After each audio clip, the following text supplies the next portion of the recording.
ऐसा कभी नहीं हो सकता। तो आप सबको सबसे बड़ा ये गर्व होना चाहिए कि मेरा जन्म राजस्थान की धरती पे हुआ है। आप सबको गर्व होना चाहिए कि मेरा जन्म राजस्थान की धरती पे हुआ है और राजस्थान की धरती पे जन्म होकर के मेरा जन्म मेड़तिया कुल में हुआ है। ये बहुत बड़े गर्व की बात है। आप ही के कुल में एक मेड़तिया राठौड़, जयमल जी, मीराबाई और कल्लाजी राठौड़ हुए, जिससे पूरे विश्व में प्रसिद्ध हो गए कि मेड़तिया राठौड़। राठौड़ तो जगह जगह हैं, ठौड़ राठौड़ है, मगर आज मेड़तिया राठौड़ के नाम से लोग जाने जाते हैं, मीरा मेड़तनी के नाम से लोग जाने जाते हैं। आज से करीबन 500 वर्ष के पहले ये जो हिस्ट्री है, मेरे पास में कोई किताबी ज्ञान नहीं है, ये कल्लाजी महाराज के मुकास बिंदु की वाणी है और उनके आशीर्वाद से मैं आप सब तक पहुंचा रहा हूं। आज से 500 साल के पहले इस राव दूधाजी कुल के अंदर कल्लाजी राठौड़ का अवतार हुआ था, मगर कल्लाजी राठौड़ ने मां की कोख से जन्म नहीं लिया।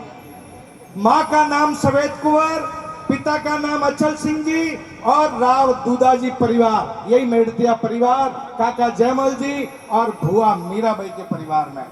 जिस समय में जालौर के किले में अलाउद्दीन खिलजी युद्ध लड़ने के लिए आया, तो सफेद कुंवर की शादी अपने जालौर में नहीं करते हुए हिम्मतनगर ईडर में की। ईडर में शादी करके वापस अपने गांव रिहा लिमड़ी पहुंचे, तब तक मुगलों ने उस गांव में धावा बोला दिया। तो एक क्षत्रिय का कर्म होता है, क्षत्रिय का धर्म होता है। पहले ऐसे ऐसे आपके पूर्वज थे, ऐसे ऐसे वीर योद्धा थे जिन्होंने क्या क्या नहीं किया। जब वो शादी करके वापस अपने गांव में लौटे तो गांव के अंदर सन्नाटा छाया हुआ। तब अचल सिंह जी राजा ने कहा कि भाई गांव में है तो सब खुशल मंगल। तो गांव वालों ने अपनी बीती बात बताई कि बहन बेटियों को और गौ माता को अकबर की सेना उठा के लेके चली गई है, बाड़ों को आग लगा दी है, कईयों को मौत के घाट उतार दिया है। जब अचल सिंह जी राजा के कान में ये बात पड़ी, तब अचल सिंह जी ने अपनी पत्नी अपने रानी सारो छेड़ो छोड़ दी दो और उन्होंने कहा कि क्षत्रिय का ये धर्म है, पहले मैं युद्ध लड़ने के लिए जाऊंगा और जो मेरी बहन बेटियां बंदी बनाई हुई हैं, जो गायों को लेके गए हैं, उनको मैं वापस लेके नहीं आऊंगा, तब तक मैं राजमहल में नहीं पहुंचूंगा और ये काकनडोरना नहीं खोलूंगा, बंदियोड़ो मोर नहीं खोलूंगा और सफेद कुंवर जी को वहीं छोड़ करके चल पड़े। आज अपन कने क्यों है नहीं कि एक सिग्नेचर करने के लिए पेन देना, तो कुछ देर के बाद में वापस मांगते गए तारी पेन पाची दे। मगर इस क्षत्रियों ने राजपाट त्याग दिया, अपना जीवन त्याग दिया और अपनी पत्नी को छोड़ के रण में लड़ने के लिए गए। रण में लड़ने के लिए जाते ना तो वह लड्डू नहीं मिलते, हार और जीत का फैसला भी बाद में मिलता है, पर मौत सामने मंडराई हुई रहती है। मगर ऐसी ऐसी क्षत्रियाणियां थी कि उनको तिलक करके विदाई करती थी, कि उनको नहीं कहा कि आप रुको, आप जाओ युद्ध में लड़ने के लिए। और युद्ध किस लिए होता था? प्रजा के लिए। क्षत्रिय किस लिए लड़ता था? पब्लिक के लिए। तो वो युद्ध लड़ने के लिए गए, युद्ध लड़ा, मुगलों से विजय प्राप्त की, बहन बेटियों को बंदी बनाया हुआ छुड़वा के लेके आए, गायों को, ऊंटों को, बैलों को, जो भी अपने पास में धन वही था, उन सारे धन को वापस लेके आए। तब तक सफेद कुंवर जी ने भगवान शिव और शक्ति से प्रार्थना की कि हे भोलेनाथ, पहली बात तो मेरा क्षत्रिय कुल में जन्म क्यों हुआ, और क्षत्रिय कुल में जन्म हुआ तो आज मेरे स्वामी युद्ध में लड़ने के लिए गए, अगर वो वीर गति प्राप्त हो गए तो ये 150-200 साल तक मैं जीवन कैसे बिताऊंगी। पहले 150-200 साल तक जीवित रहते थे लोग और उनका जीना मुश्किल होता था, और राजपूतों में दूसरी शादी होती नहीं थी। तो उन्होंने भगवान से प्रार्थना की कि कम से कम मेरी कोख में एक आध पुत्र होता तो मेरा राजपाट आबाद रहता और मैं उसको देख करके मेरा जीवन गुजार देती। तो उस समय में भगवान शिव और शक्ति की कृपा से कल्लाजी राठौड़ का अवतार हुआ। एक गाय आई, गाय ने गोबर किया, गोबर का छांटा नाभि पे पड़ते ही एक कला रूप कल्याण प्रकट हो गए, जिनको कल्लाजी राठौड़ करके मानते हैं और चित्तौड़ में उनका पूरा पराक्रमण है। उसके बाद में जब अचल सिंह जी राजा वापस लौट के आए तो ये बात मानने के लिए तैयार नहीं कि मैं नहीं मानूं, ये सब कोई आडंबर है, नाटक है।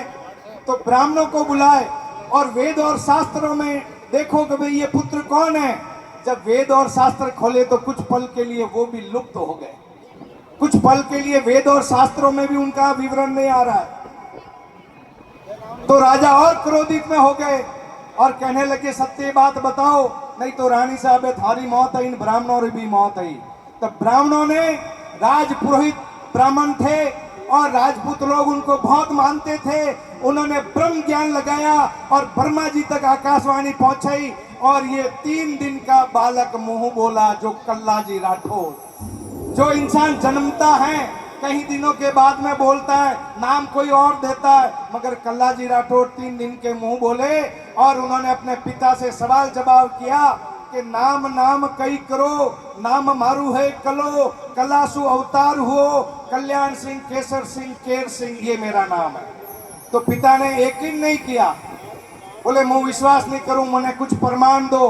तो अपने पुत्र कल्लाजी राठौड़ ने पिता को प्रमाण दिया कि 3 महीना री उम्र महीने माता पिता मर जाई, मैंने पालन पोषण बड़ो करेला भक्तवती मीरा बाई। ये कल्लाजी ने अपने मुंह से कहा, तो भी पिता नहीं माने।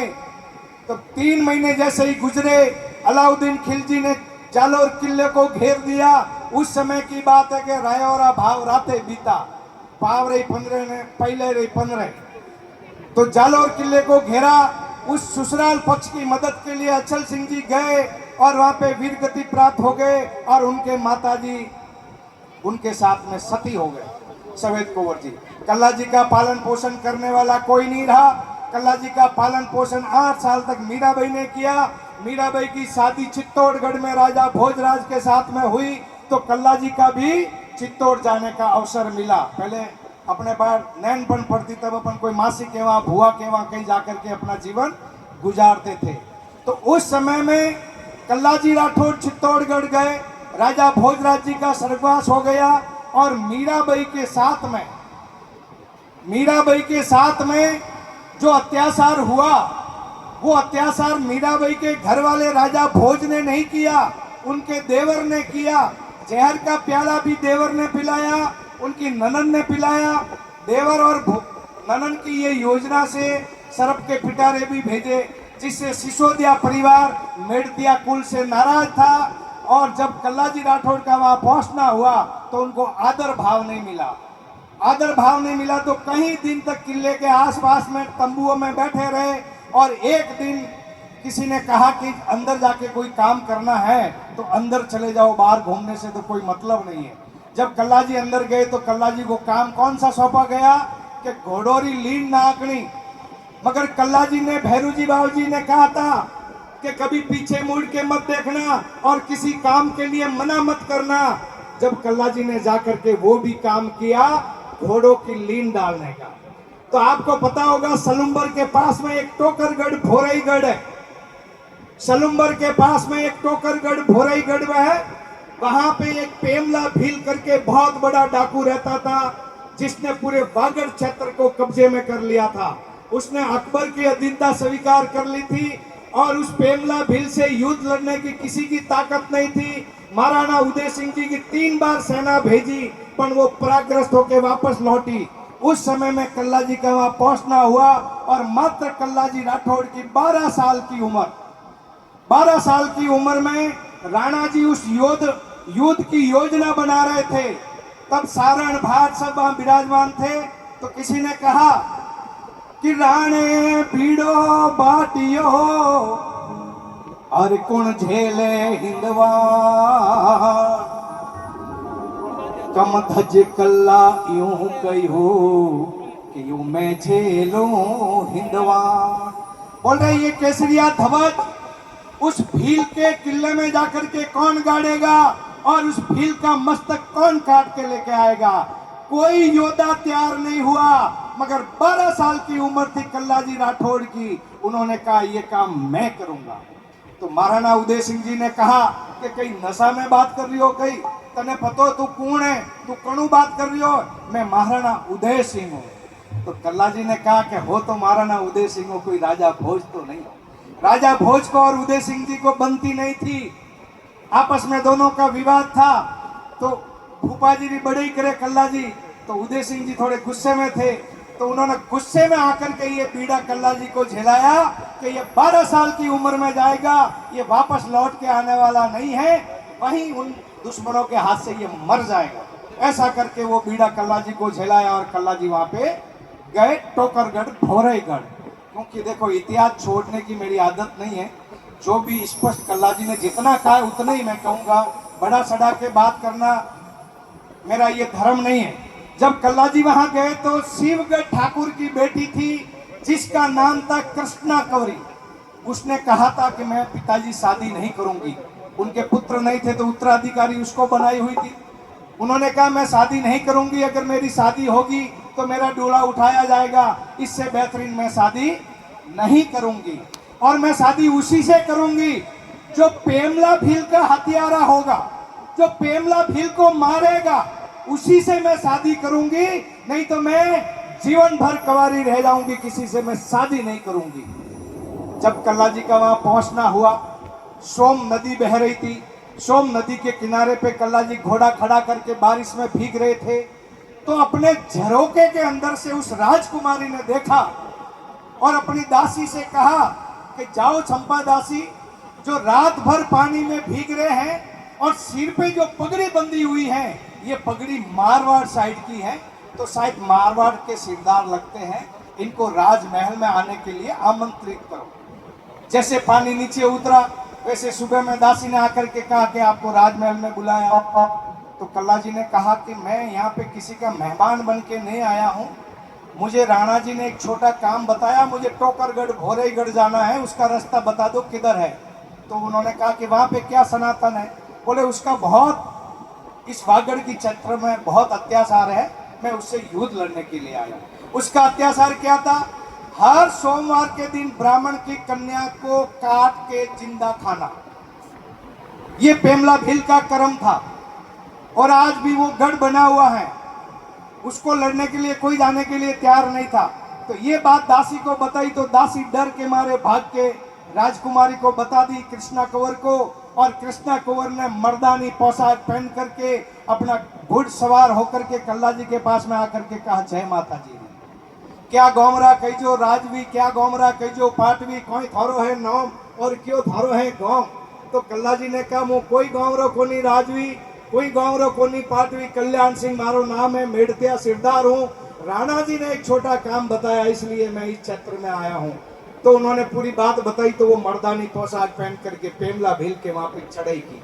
उसके पास में अपार सेना थी, कोई लड़ने के लिए नहीं जाता था, और बहुत जादू टोने वाला व्यक्ति था वो भील। पूरी आदिवासी जाति के लोग उसके पक्ष में थे।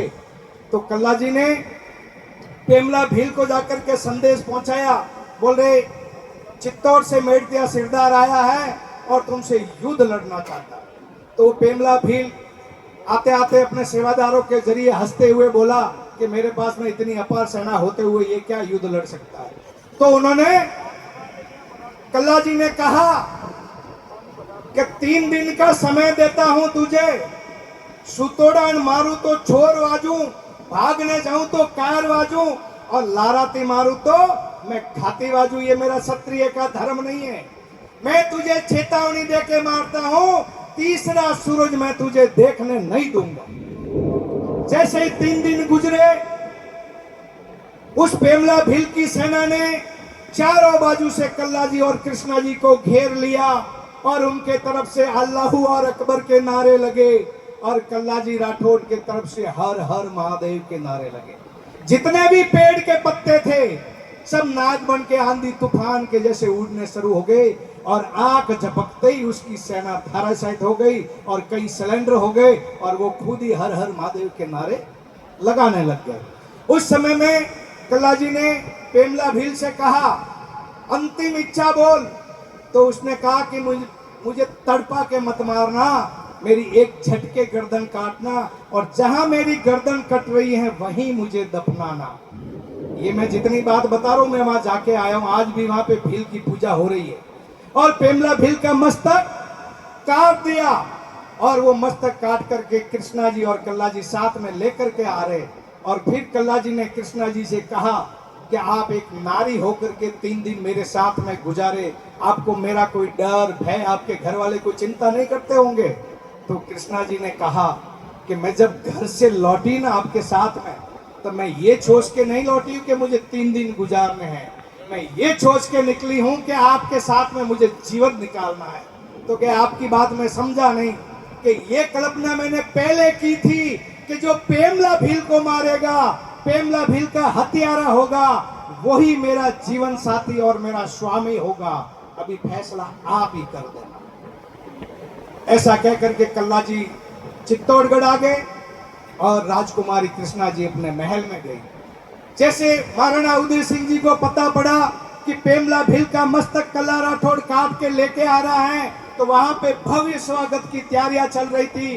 ढोल नगाड़ों से कल्ला जी का स्वागत किया और उसके बाद में हीरा मोती जवाहरत के थाल भर के कल्ला जी को देने लगे। मगर कल्ला जी ने कहा, मैंने इस हीरे मोती जवाहरत के लिए उसको नहीं मारा है। आज मुझे आप ये धन दोगे, मेरे से बलशाली कोई होगा मेरे से छीन के लेके चला जाएगा। तो बोले भैंसरोडगढ़ का ठिकाना तुम्हें बख्शिश कर देता हूँ। बोले मुझे नहीं चाहिए, मुझे कोई राजपाट नहीं चाहिए, मैंने स्वाभिमान की लड़ाई लड़ी है, ये धर्म का हथियारा था और मैंने इसको मारा है, मुझे कोई राजपाट नहीं चाहिए। ऐसा कह करके उन्होंने कहा तो मेरे पास में क्या है, मैं क्या दे सकता हूँ? तो महाराणा उदय सिंह जी ने एक कल्ला जी को कहा था कि तुम अतरी रुबाऊ बात करे, है तो कोई जोगन रो भतीजो है।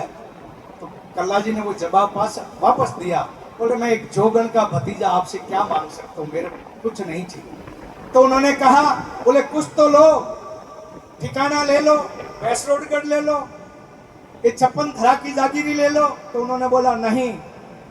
तो बोले ब्राह्मणों के द्वारा मुझे आशीर्वाद प्रदान करो, युगो युग में मेरा अवतार हो, धर्म के प्रति मैं मर मिटूं और युगो युग में मैं अवतार लेकर के इस धरती पे वापस आऊं, ऐसा आशीर्वाद ब्राह्मणों से प्रदान कराओ। ब्राह्मणों के द्वारा कल्ला जी को आशीर्वाद दिलाया और उसके बाद में कल्ला जी वापस अपने गांव मेड़ता आ गए। कुछ समय बीता, शादी का ठेका भरवाया और कल्ला जी शादी करने के लिए शिवगढ़ गए। जो पहले शिवपुरा के नाम से जाना जाता था, अभी शिवगढ़ है। और वो हवेली आज भी है, किसी जैनों ने वहां पे किराने की दुकान और चक्की बना के रखी है, जो कल्ला जी का ससुराल है। कल्ला जी वहां पे गए शादी करने के लिए, और जैसे शादी करने के लिए ये जितने भी बहन बेटियां हैं, भाई साहब ये जरूर सुनना, आपके पूर्वजों ने क्या क्या नहीं किया है इस धरती के लिए। आज आप पंखे की हवा खा रहे हो, मगर वो भूखे प्यासे रह करके अपनी संस्कृति को जीवित रखा है उन्होंने। अब कल्ला जी तोरण पे चढ़े और जब जयमल जी एक पत्र लिख रहे हैं कल्ला जी को, क्योंकि उनका पराक्रमण जयमल जी ने और उदय सिंह जी ने देखा हुआ है। उदय सिंह जी चित्तौड़गढ़ छोड़ करके सावन में अपनी राजधानी बचा रहे, चित्तौड़ किला छोड़ दिया और पूरा चित्तौड़ का भार जयमल जी को सुपुर्द कर दिया। जो जयमल जी है वो 12 हाथियों के बलशाली हैं, साक्षात एकलिंग नाथ और 4 भुजा की जयमल जी के ऊपर कृपा है। जब जयमल जी ने एक पत्र लिखा और उस पत्र में ये लिखा कि जीमन जीमन जीमता बो तो पानी चित्तौड़गढ़ पीजो, कि जीमन जीमता बो तो पानी चित्तौड़गढ़ पीजो, देख घोड़े रे मर्द को और बेगा रवाना भेजो, जल्दी चित्तौड़ के आ जाओ। अकबर की सेना ने चित्तौड़ किले को घेर दिया। जब तक कल्ला जी का जाना वहां पे, उससे पहले संग्राम नाम की तोप से अकबर ने फायर किया, जहां आज भी वहां पे नीचे दरगाह बनी हुई है। लखोटिया बारी का गुप्त रास्ता है, पीछे से फायर किया और संग्राम नाम की तोप से फायर किया। उस समय में दीवार टूट गई थी। तो रात के समय में जयमल जी अपने कुछ सैनिकों के जरिए और कारीगरों के जरिए लकड़ियां लगा करके प्रकाश करके रात में दीवार बनवा रहे थे, तब एक दूसरा फायर और हुआ जिससे पत्थर के टुकड़े जयमल जी के पैरों में लगने से जयमल जी घायल हो गए। और जयमल जी ने कहा कि मैं युद्ध नहीं लड़ सकता हूं, और एक पत्र कल्ला जी को भेजा। जब कल्ला जी तोरण पर गए और कल्ला जी को वो पत्र पढ़ते ही उस कल्ला जी को रणभूमि की याद आई और कल्ला जी अपना घोड़ा घुमाने लगे। तब ससुर